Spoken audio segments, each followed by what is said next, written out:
اللہ الرحمن الرحیم۔ Life and اسلام کے معزز خواتین و حضرات، حدیث شریف میں آیا ہے کہ جادو انسان کو قبر میں پہنچا دیتا ہے۔ لہٰذا اس ویڈیو میں ناظرین جادو کے 4 خطرناک اقسام آپ جانیں گے، بلکہ انسانی تاریخ کا سب سے قدیم اور خطرناک قبالہ جادو کب اور کیسے شروع ہوا، کون سے لوگ یہ جادو کرتے ہیں، ان کی علامات کیا ہیں، یہ سب حقائق آج کی اس ویڈیو میں آپ کے ساتھ شیئر کریں گے۔ ویڈیو میں آپ یہ بھی جانیں گے کہ سر کے بالوں، پیر کی مٹی اور چینی پر جادو کیوں کیا جاتا ہے۔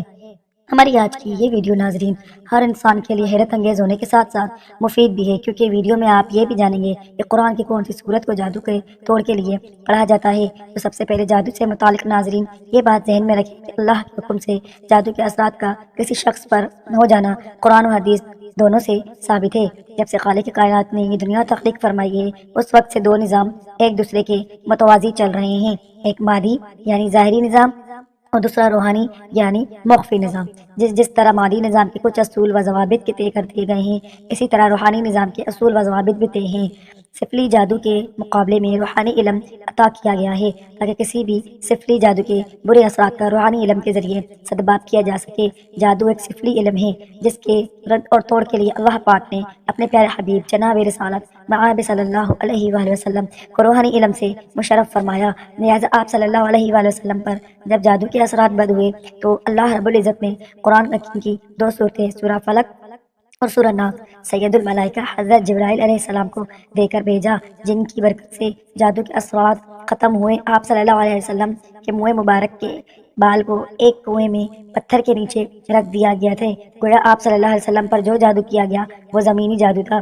زمینی جادو میں مبتلا جو جادو ہوتا ہے وہ پتلا وغیرہ بنا کر اسے سوئیاں لگا کر سفلی علوم پڑھنے کے بعد زمین میں دفن کیا جاتا ہے۔ مطلوبہ شخص کا پاؤں جہاں لگا ہو وہاں سے مٹی اٹھا کر بھی اس پر جادو کیا جاتا ہے۔ اسی طرح اپنے مخالف کے بال یا کپڑا لے کر ان پر بھی جادو کیا جاتا ہے۔ بعض اوقات کنکریوں یا مٹی پر دم کر کے اسے مخالف کے گھر میں ڈال دیا جاتا ہے یا پھر زمین، قبرستان وغیرہ میں دفن کر دیا جاتا ہے۔ زمینی جادو کیلوں پر بھی کیا جاتا ہے۔ کیلوں پر پڑھائی کی جاتی ہے، انہیں زمین میں ٹھونک کر مخالف کو اذیت دی جاتی ہے۔ اور جادو کی دوسری قسم ہوائی جادو ہے۔ ہوا میں جادو کی جنات چھوڑ کر مطلوبہ شخص کو نقصان پہنچایا جاتا ہے، یا جنات کے ذریعے مخالف کے جسم میں سوئیاں پیوست کی جاتی ہیں، یا درخت وغیرہ پر تعویذ باندھ کر مخالف کو اذیت دی جاتی ہے۔ اس کے علاوہ ہانڈی کا ایک نہایت خطرناک عمل کیا جاتا ہے۔ جادوگر ہانڈی میں گوشت ڈال کر اسے چولہے پہ رکھ دیتے ہیں اور پڑھائی شروع کر دیتے ہیں۔ جادو کی جنات اسے اٹھا کر مطلوبہ جگہ پر گراتے ہیں، جس سے بہت نقصان ہوتا ہے، جانی بھی اور مالی بھی۔ ایک عمل خون کے ذریعے کیا جاتا ہے۔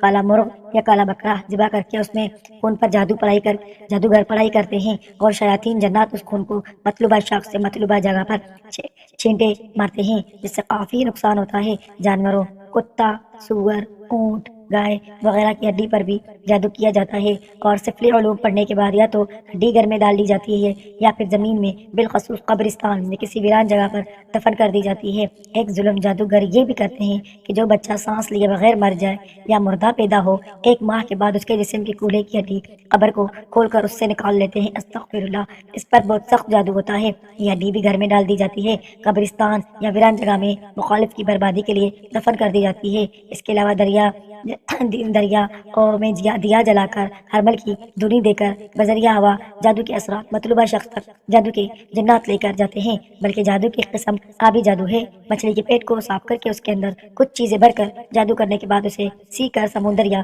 دریا وغیرہ میں ڈال دیا جاتا ہے۔ اس کے علاوہ تالے پر جادو کر کے اسے لاک کرنے کے بعد دریا یا سمندر وغیرہ میں ڈال دیا جاتا ہے۔ اس طرح کچھ اور چیزیں کالی مسور، ہرمل، ہڈی وغیرہ پر جادو کر کے اسے پانی میں ڈال دیا جاتا ہے اور مخالف کو نقصان پہنچایا جاتا ہے۔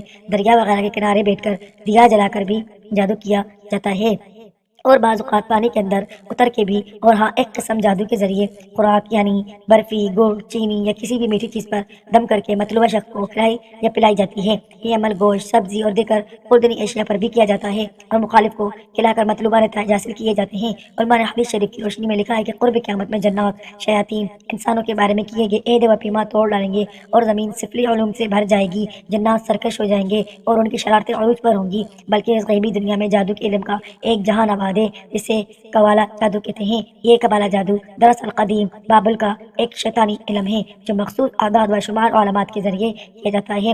کالے جادو سے جڑے لوگوں کی دنیا باہر سے رنگین، حسین اور خوبصورت نظر آتی ہے، لیکن اندر سے بہت گھناؤنی ہوتی ہے۔ دراصل قبالہ جادو شیطانیت اور اس علم سے متعلق ہے۔ اس میں مختلف نشہ آور چیزیں، جادوئی عملیات اور حکمت عزم کے ذریعے دماغ اور لوگوں کی سوچ کو کنٹرول کیا جاتا ہے۔ یہی وجہ ہے کہ قبالہ جادو کو جادوئی دنیا کا سب سے خطرناک جادو مانا گیا ہے۔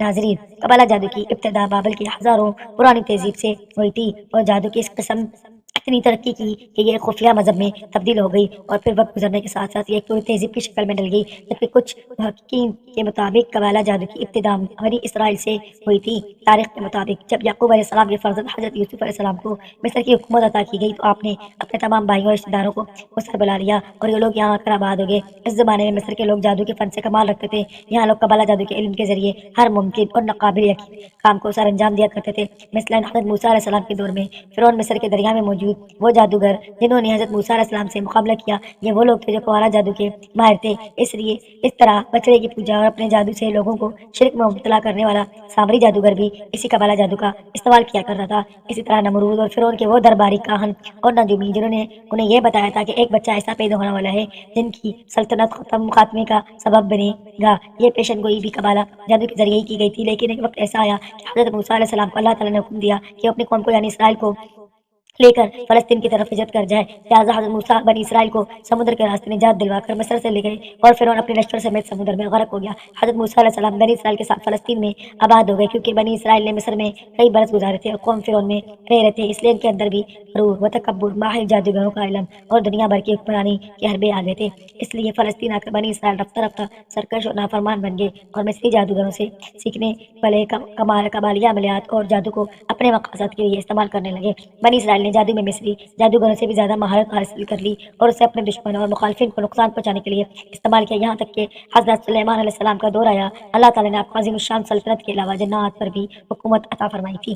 لہٰذا جب حضرت سلیمان علیہ السلام کی وفات ہوئی تو بنی اسرائیل کے قبالہ جادوگروں نے لوگوں کو ورغلانا اور بہکانا شروع کر دیا، اور انہیں بتایا کہ نعوذ باللہ سلیمان علیہ السلام کے پاس قبالہ جادو کا علم تھا، اس کے ذریعے وہ جنات کو اپنے قابو میں کر لیا کرتے تھے۔ لہٰذا یہودی ان جادوگروں کی باتوں میں آ کر قبالہ جادو کا روحانیت کے طور پر سیکھنے لگے، یہاں تک کہ جادو کی کتابوں کو مقدس کتابوں کا درجہ دیا گیا اور انہیں ہیکل سلیمان میں رکھ دیا گیا۔ ناظرین، پھر مسلسل اللہ تعالیٰ کی نافرمانی ہونے کی وجہ سے اس قوم پر اللہ کا عذاب نازل ہوا، اور یہودی ریاستوں پر بخت نظر رومی نے 2 تباہ کن حملے کیے، جس میں ہیکل سلیمانی مکمل طور پر تباہ ہو گیا، لاکھوں یہودی قتل عام کیے گئے، اور جو زندہ بچے وہ مجبوراً فلسطین چھوڑ کر دوسرے علاقوں میں ہجرت کر گئے۔ ان تاریخی واقعات اور جنگوں کے درمیان قبالہ جادو کی وہ تمام کتابیں ہیکل سلیمانی کے غلبۃ الادب کر رہ گئیں۔ 18ویں صدی میں ان بچے کچھ یہودیوں نے مل کر ایک تنظیم کی بنیاد رکھی جس کا نام نائٹ ٹیمپلز رکھا گیا۔ اس تنظیم کا مقصد ہیکل سلیمانی کے ملبے تلے موجود جادوئی کتابوں کو تلاش کرنا تھا، اور یہ لوگ نہایت شاطرانہ انداز سے اس میں کامیاب بھی ہو گئے۔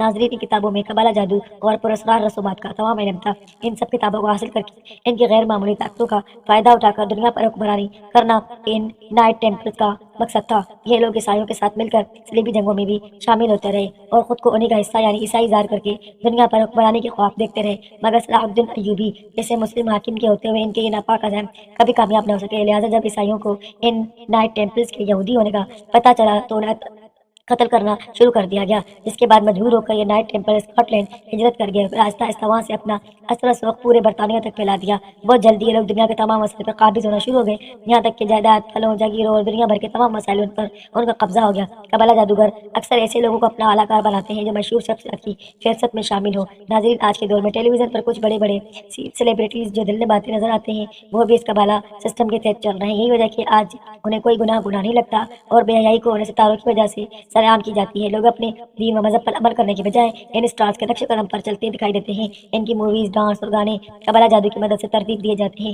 یہی وجہ ہے کہ جب لوگ اس سنتے ہیں تو اس قدر مگن ہو جاتے ہیں، دنیا کی کوئی بھی خیر خبر نہیں رہتی۔ انہیں میوزک کے ذریعے ان لوگوں کے ذہن میں قبالہ کے اثرات سرایت کیے جاتے ہیں، اور لوگ بڑی آسانی سے اس جادو کے شکار ہو جاتے ہیں۔ ناظرین، ان گانوں میں بے حیائی، بے شرمی، فحاشی، کفر، شرک، یہاں تک کہ شیطان کی پوجا تک کی باتیں ہوتی ہیں۔ یہ لوگ بغیر سمجھے اور بغیر غور کیے اس میوزک کو 24 گھنٹے سنتے ہیں اور اس کے اثر میں گرفتار ہو جاتے ہیں۔ آج یہ حال ہے کہ خود مسلمان تو ہم پرست بن کر قرآن و حدیث سے دور ہو چکا ہے، جبکہ شیطان کے ہر شر اور چالوں کا حل قرآن کریم میں موجود ہے۔ ہر قسم کے جادو کے توڑ کے لیے ناظرین یہ بات ذہن میں بٹھائیں کہ جب ایک یہودی لبیک بن عاصم نے حضرت نبی کریم صلی اللہ علیہ وسلم پر جادو کر دیا تھا، جس کے اثر سے آپ بیمار ہو گئے، تو اسی وقت سورہ فلق اور سورہ ناس، یہ دونوں صورتیں ایک ساتھ نازل ہوئی۔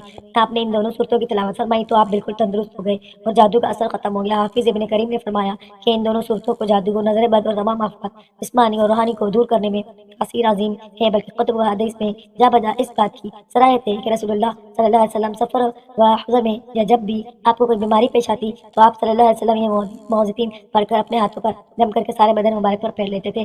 فرماتے ہیں کہ سورہ اخلاص اور معوذتین کو سونے کے وقت اور پھر اٹھنے کے وقت اور جب صبح ہو اور جب شام ہو 3 مرتبہ پڑھا کرو، تمہارے لیے ہر تکلیف سے امان ہوگا۔ اور ایک روایت میں کہ آپ نے سورہ فلق اور سورہ ناس کو ہر نماز کے بعد پڑھنے کی تلقین فرمائی ہے۔ خلاصہ ہے کہ تمام آفات سے محفوظ رہنے کے لیے یہ دو صورتیں رسول کریم صلی اللہ علیہ وسلم اور صحابہ کرام کا معمول تھی۔ ہماری دعا ہے کہ اللہ پاک کبالا جادو اور کالے جادو گر اور شیطانوں کی عبادت گاہ کرنے والے کالے پجاریوں کی شر سے سب کو بچائے، آمین یا رب العالمین۔ اگر ناظرین آپ کو ہماری یہ ویڈیو اور موضوع اچھا لگا ہو تو آپ ہمارے چینل کو لائک سبسکرائب لازمی کیجیے گا۔